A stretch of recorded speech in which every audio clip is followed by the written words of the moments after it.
أنا فريد. كل يوم ببقى عايز أجي أتكلم معاكي، فالنهاردة قررت إني هاجي وأقولك هاي. عشان كده بقرب منك دلوقتي وبسيبك وأمشي زي كل يوم. عايز تعرفي ليه؟ عشان أنا بخاف. هقولك بخاف من إيه لو عايز تعرفي. أولهم بخاف أتكلم معاكي، وبعد كده بخاف من المهرج الشرير، بخاف من قرص الناموس، بخاف أقع من فوق العمارة، وبخاف من أقول هاي. بخاف كمان من النحل ومن الكلاب ومن المحيط، ورخاصة أستبر في إن فريقي يخسر. آه. وبخاف قوي من أوضة اللبس، أصل دي الأوضة اللي بيجي فيها تشارلي. أهلا شوفوا مين هنا، فريد العيوط. بخاف من تشارلي، أصل بيستمتع إنه يضايقني طول الوقت، شرير قوي. هيك إيه لو رحت ضربه أم واقع ما اتحركش تاني أبدا. أنت تؤمر. يلا بينا يا جماعة، مش فاضي أضربه النهاردة. استمتعوا بالأجازة يا ولاد وما تنسوش إذن الرحلة.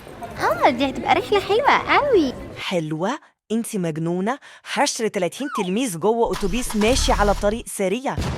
دي حادثة مؤكدة. ولو احنا في معرض القبة السماوية، لو حاجة وقعت علينا من السقف وانتهينا كلنا.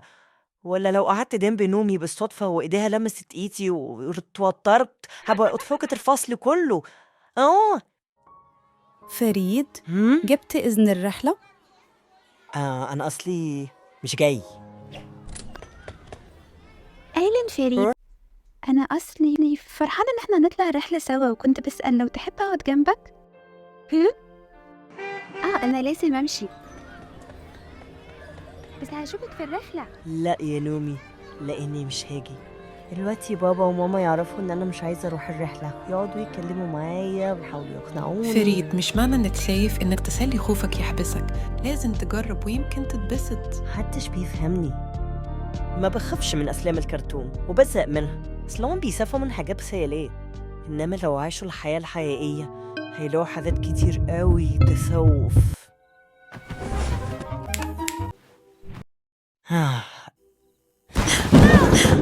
يعني كده لان اكتر حاجه بتخوفني في الدنيا الضلمه.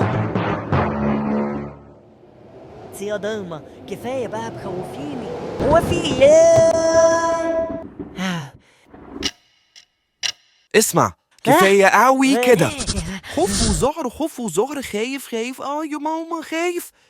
كل الناس بتخاف من الضلمة، إنما أنت عديت الفلنكات. لا انت مش حقيقي. لا طبعا حقيقي. ما تسمعش عن أستاذ ضلمة؟ واضح إنك محتاج شوية ثقافة.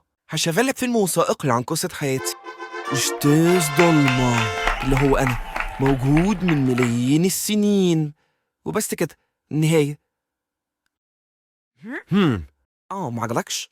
يعني هو مش إخراب شريف عرفة، إنما اللي عايز أقوله إن الناس بتخاف مني وما بتحبنيش، بس الحقيقة إني بحبهم.